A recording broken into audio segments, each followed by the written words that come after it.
వి gold trusted gold buyers తాకట్టులో ఉన్న బంగారాన్ని విడిపించి ఈ రోజు ఉన్న మార్కెట్ ధరకే కొనబడును. మరిన్ని వివరాలకు సంప్రదించండి 77107720. నమస్తే, welcome to RTV. Prithvi comments Laila movie మీద ఎంత ఇంపాక్ట్ చూపించబోతున్నాయి?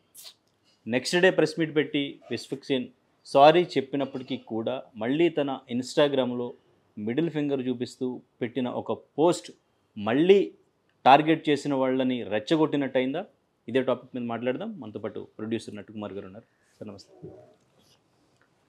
సార్, మొన్న సినిమా ఫంక్షన్లో పృథ్వీ అంటే బిఫోర్ కూడా ఒక 2-3 ప్రీ రిలీజుల్లో దీని గురించి, టికెట్స్ గురించి ఆయన ఇండైరెక్ట్గా కామెంట్ చేయడం. సో ఇప్పుడు లైలా మూవీకి సంబంధించి చేసిన కామెంట్స్ తర్వాత బాయ్కట్ లైలా అనేది ఎన్ని పోస్టులు చేశారనేది విశ్వక్సేన్ ప్రెస్ మీట్ పెట్టి మరీ చెప్పారు. తర్వాత ఈవెన్ రీసెంట్గా పృథ్వీ కూడా రెస్పాండ్ అయ్యారు. సో ఆయనకు వచ్చిన కాల్స్, ఆ హాస్పిటల్లో అడ్మిట్ అవ్వడం, వాళ్ళ వైఫ్ కూడా మాట్లాడారు. సినిమా మీద ఎంత ఇంపాక్ట్ పడబోతుంది పృథ్వీ మాట్లాడింది ఆ స్టేజ్ మీద కరెక్టే? సార్, నీ ఎవ్వరు ఏమైనా నేను ఒకటి మాత్రం చెప్తున్నా, రాజకీయాలకి సినిమాకి సంబంధం లేకుండా ఉండాలి. పృథ్వీ గారు అలా మాట్లాడకుండా ఉండవలసింది ఫస్ట్.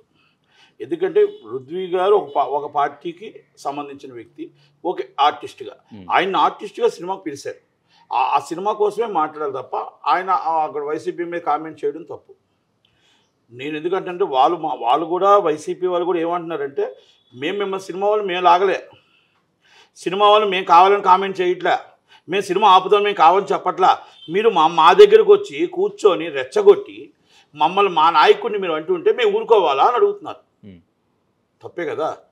ఇప్పుడు మనం కదా రెచ్చగొట్టాం, సినిమా ఫంక్షన్లో రెచ్చగొట్టింది మనం, ఓకే, దానికి క్షమాపణ చెప్పారు. మళ్ళా పృథ్వీ గారు మళ్ళీ ఆయన అది ఫంక్షన్ కాదు, ఆయన వ్యక్తిగతంగా వైసీపీ వరకు ఆయన కౌంటర్ ఇచ్చుకున్నాడు, అది ఆయన సొంత విషయం. నేనేం చెప్తున్నానంటే, సినిమా ఇండస్ట్రీలో సినిమా ఈవెంట్ల ఫంక్షన్లో రాజకీయాలు మాట్లాడడం సబబు కాదు. కొంతమంది అంటున్నారు, చిరంజీవి గారు కూడా మాట్లాడారు కదా, చిరంజీవి గారు కూడా మరి ఆయన పెద్ద ఆయన కదా, ఆయనకు అన్నీ తెలుసు కదా, తెలిసిన వారు అలా మాట్లాడవచ్చు అని. జై జనసేన ఆయన కూడా తప్పే. ఎందుకంటే ఏదో అంటే ఒక ఆలోచనలో అనొచ్చు, కానీ అది కూడా మాట్లాడకూడదు, మాట్లాడి ఉండకూడదు. ఎందుకంటే ప్రజారాజ్యం పార్టీని మళ్ళీ జనసేనని రెండు మాట్లాడకూడదు. అంటే ఆ ఫంక్షన్లో మాట్లాడి ఉండకూడదు. ఇవన్నీ ఒకటి అరవింద్ గారు ఒక విషయం, ఇవన్నీ అంటే డిఫరెంట్ థింగ్స్ ఉన్నాయి. కనుక మనం ఏమంటున్నాం అంటే, రాజకీయాల్ని సినిమాకి లాగకూడదు అనేది మనం చెప్తున్న మాటకి వైసీపీ వాళ్ళు మా నాయకుడిని మీరు తిడితే మేము ఊరుకోవాలా అని వాళ్ళు అడుగుతున్నారు. తప్పేం లేదు దాంట్లో. మనం రెచ్చగొట్టాం కదా, రాజకీయం చేయాలి, 100% రాజకీయం మాట్లాడితే. ఇప్పుడు నేను వైసీపీ కోసం ఎత్తి చూపుతా, నా రైటు. నేను ఇది వేదిక నాది కదా, ఈ ప్లాట్ఫామ్ నాది. అలాగే వైసీపీ వాళ్ళు వాళ్ళ ప్లాట్ఫామ్ మీద కూర్చొని వాళ్ళు ఎత్తి చూపుతారు. Issues based is the right, తప్పలేదు. వాళ్ళ మాట్లాడడంలో వాళ్ళ రైట్లు. ఎందుకంటే ఇది రాజకీయంలో ఎత్తులు పై ఎత్తులు ఉంటాయి. కానీ ఒక సంస్థ ఒకరు తీసుకున్న సినిమాని, ఆ సినిమా ఆడాలి అనుకున్నప్పుడు ఆయన ఆర్టిస్ట్గా ఆయన పిలిచారు, ఆయన క్యారెక్టరైజేషన్ కోసమే చెప్పాలి, ఇంకో దానికోసం చెప్పకూడదు. కనుక అది నేను చూశాను, కౌంటర్ కూడా చూశాను, కరెక్ట్ కాదేమో అది. ఎందుకంటే ఓకే, విశ్వక్సేన్ గారు చెప్పడం, విశ్వక్సేన్ గారు బాయ్కాట్ చేసిన దాని మీద బాధపడి ఏమండి వద్దండి నేను సారీ చెప్తున్నానని చెప్పడం కూడా జరిగింది. కాబట్టి పెద్ద మనసుతో సినిమాని, అంటే ఆయన వ్యక్తిగతంగా మాట్లాడినా ఒక ఈవెంట్లో మాట్లాడారు కాబట్టి నేను రిక్వెస్ట్ చేస్తున్నా, పెద్ద మనసుతో సినిమాని సినిమాలాగా చూడండి అని రిక్వెస్ట్ చేస్తున్నాను. అంటే ఇప్పుడు చాలామంది నాకు కూడా కామెంట్స్ పెట్టారు, అన్న మీరు ఇలా మాట్లాడకూడదు, మీరు మమ్మల్ని అంటే మేము ఊరుకోవాలని. నేను ఊరుకోమని చెప్పట్లే, నేను ఎక్కడ దాన్ని నేను వెనకేసుకుని రావట్లే, లేకపోతే ఆయన కరెక్ట్గా చెప్పాడు మాట్లాడాడని నేను చెప్పట్లా. నేనేమంటే అనుకోని జరిగినప్పుడు కొన్ని మీరు పెద్ద మనసుతో సినిమా దెబ్బతినకుండా, సినిమా ఎంతో కష్టపడి తీస్తారు కదా, దయచేసి పెద్ద మనసుతో అర్థం చేసుకోమని మాత్రమే నేను చెప్తున్నా. నేను పృథ్వీ చేసిన తప్పు కాదు, చాలా కరెక్ట్ అని నేను చెప్పట్లా. మళ్ళీ వైసీపీ నాయకులు కొంతమంది అర్థం చేసుకోవాలి, అందరూ నా దాంట్లో ఉన్నారు, అందరూ నాకు సోదర సమానులే, అందరూ కూడా రాజకీయాలకు అతీతంగా మాట్లాడుకుంటామే తప్ప అందరం కలుసుకుంటూ అందరం మాట్లాడుకునే వాళ్ళు ఎవరు బయట వాళ్ళం కాదు. ఇక్కడ రాజకీయంగా ఆ పార్టీకి సంబంధించి ఆ పార్టీ వాళ్ళ రూట్ లైన్ వాళ్ళది ఉంటుంది. నేను ఇంకొకరి కోసం మాట్లాడితే ఇంకొకటి, నేను వైసీపీకి సపోర్ట్ చేసిన రోజులోనే, నేను టీడీపీకి సపోర్ట్ చేసిన రోజున తప్పుగా చెప్పడం అనేది నా ధర్మం. ఓకే, ఇప్పుడు నేను మన జగన్మోహన్ రెడ్డి గారు చేసిన కరెక్ట్ అని చెప్పాను. అక్కడ నాకేం అవార్డు కాదు కదా, అక్కడ ఆయన చెప్పి మంచి చేస్తే మంచిగా చెప్తాం, చెడు జరుగుతున్నప్పుడు కరెక్ట్ చెడు జరిగిందని చెప్తాం. కనుక నేనేమంటున్నానంటే ఇక్కడ ఆయన ఒక పార్టీకి ఉన్నాడు, నేను ఏ పార్టీకి లేను.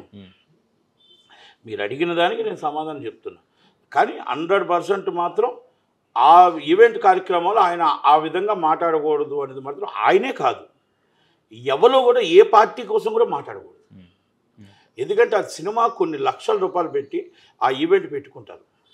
అలాగే కొన్ని కోట్ల రూపాయలు పెట్టి సినిమా తీసి 1 సంవత్సరం దాకా ఆ సినిమాని ఆ హీరో ఎంతో కష్టపడి ఎన్నో రాత్రులు నిద్రలేని రాత్రులు గడుపుతాడు.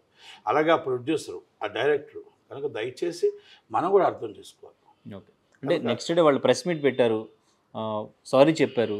సో మూవీని బాయ్కట్ చేస్తున్నామని చెప్పేసి ఇన్ని పోస్టులు వచ్చినాయని చెప్పేసి, హెచ్డి ప్రింట్ మేము లీక్ చేస్తామని చెప్పేసి, పైరసీ చేస్తామని చెప్పేసి పెట్టారు. ఇవన్నీ చూసి ఆయన ఫీల్ అయ్యి ప్రెస్ మీట్ పెట్టి సారీ చెప్పినప్పటికీ కూడా మళ్ళీ నిన్న మిడిల్ ఫింగర్ చూపిస్తూ ఒక పోస్ట్ అనేది స్టోరీ పెట్టారు. సో దానికి సంబంధించి ఇప్పుడు ఎవరైతే విశ్వక్సేన్ ఆ పోస్టర్ పెట్టిన తర్వాత అది క్యారెక్టర్కి సంబంధించిన పోస్టర్ అని మళ్ళీ ఆయన ఇప్పుడు మళ్ళీ ఎక్స్ప్లెనేషన్ ఏదో పెట్టినప్పటికీ కూడా ఆల్రెడీ ఎవరైతే టార్గెట్ చేయాలనుకుంటున్నారో ఇప్పుడు వాళ్ళని మళ్ళీ రెచ్చగొట్టినట్టు అయింది. ఇప్పుడు మళ్ళీ ఆ మూవీ మీద ఎఫెక్ట్ పడే అవకాశం లేదంటారు దానివల్ల? నేను ఒకటే చెప్తున్నానండి, అందరూ కూడా ఆచితూచి అడిగేయాలి, ఆచితూచి మాట్లాడాలి. ఇప్పుడు ఇండస్ట్రీ విషయాలు కొన్ని విషయాలు ఉంటాయి, జాగ్రత్తగా ఉండాలా. రాజకీయాలు వేరు, ఇండస్ట్రీ వేరు, సినిమా ఎంతో కష్టపడుతూ వస్తుంది. అందుకనే కదా నేను చెప్తున్నాను, వాళ్ళు సారీ చెప్పారు, మళ్ళీ దాన్ని పెద్ద మనసుతో ఆలోచించమని చెప్పాను. అది సినిమా ఫింగర్ కదా, అది సినిమాది కదా. ఈ టైంలో పెట్టడానికి వాళ్ళకి ఈ టైంలో అదే అంటున్నాను, మీరు అలాగే అర్థం చేసుకోకండి. సినిమా పబ్లిసిటీ కోసం ఎలాగైనా సినిమా జనాలు రావడం కోసం హీరో ఎందైనా చేయడానికి ప్రయత్నం చేస్తాడు పాపం. ఆ చేసిన దాంట్లో మీరు ఆయన మంచి మనసుతో తీసుకోండి. మీకు ఆయనే పార్టీ వాడు కాదు కదా, ఏ టీడీపీ వాడు కాదు, కొన్ని ఏమైనా పార్టీకి సంబంధించిన అయితే మీరు కూడా దాని మీద మీరు రియాక్ట్ అవ్వచ్చు. ఆయన పార్టీ హీరో పార్టీకి సంబంధం లేదు కదా. మీరు ఒక్కసారి ఆలోచించండి. నేనేమంటానంటే ఒక ప్రోడక్ట్ బాగుండాలని కోరుకుంటాం. ఆ హీరో ఏ పార్టీకి సంబంధించినోడు అయితే మీరు అప్పుడు చెప్పండి, పలానా పార్టీ వాడు సంబంధించేవాడు కాబట్టి ఆయన అలా పెట్టాడని అనొచ్చు, కాదు కదా. అంటే ఎన్ని చేసినప్పటికీ కూడా సినిమాలో కంటెంట్ ఉంటే, సినిమా బాగుంటే ఎవరైనా ఆపగలరా? అది దానికి అల్టిమేట్ అండి. సినిమా బాయ్కట్ అని హ్యాష్ ట్యాగ్ ట్రెండ్ చేసినప్పటికీ కూడా సినిమా బాగుంటే ఎవరి ఇష్టం వాళ్ళదండి. సినిమా బాగుంటే ఎవరు ఆపలేదు. సినిమా బాగులేకపోతే ఎంతమంది ఎంత పబ్లిసిటీ చేసినా ఆడదు. ఇది మనకు క్లియర్ కట్గా కనబడుతుంది. ఒక అజ్ఞాతవాసి చూస్తాం, మనం తర్వాత ఎన్నో సినిమాలు చూస్తాం, చాలా సినిమాలు చూస్తాం, ఫ్లాప్ అయినవి. హిట్ అయిన సినిమాలు కూడా చూస్తాం. మనం పుష్ప చూస్తాం, దేవరాజ్ చూస్తాం, సో మెనీ మూవీస్ చూస్తాం. ఇప్పుడు గేమ్ చేంజర్ మంచి సినిమా, కాకపోతే ఆ డేట్ కరెక్ట్ కాదు వల్ల ఆడలేదు. అంటే ఇవన్నీ నేను ఎందుకు చెప్తున్నానంటే ఇప్పుడు దాంట్లో మనం అర్థం చేసుకోవాలి. అది హీరో ఏ పార్టీకి సంబంధం లేనడు కాబట్టి పెద్ద మనసుతో ఇక్కడతో వదిలేస్తే బాగుంటుందని నా ఉద్దేశం. మరిన్ని వీడియోస్ కోసం ఛానల్ ని సబ్స్క్రైబ్ చేయండి. లేటెస్ట్ అప్డేట్స్ కోసం వాట్సాప్ ఛానల్ ని ఫాలో అవ్వండి. ఆ లింక్ డిస్క్రిప్షన్ లో ఉంది.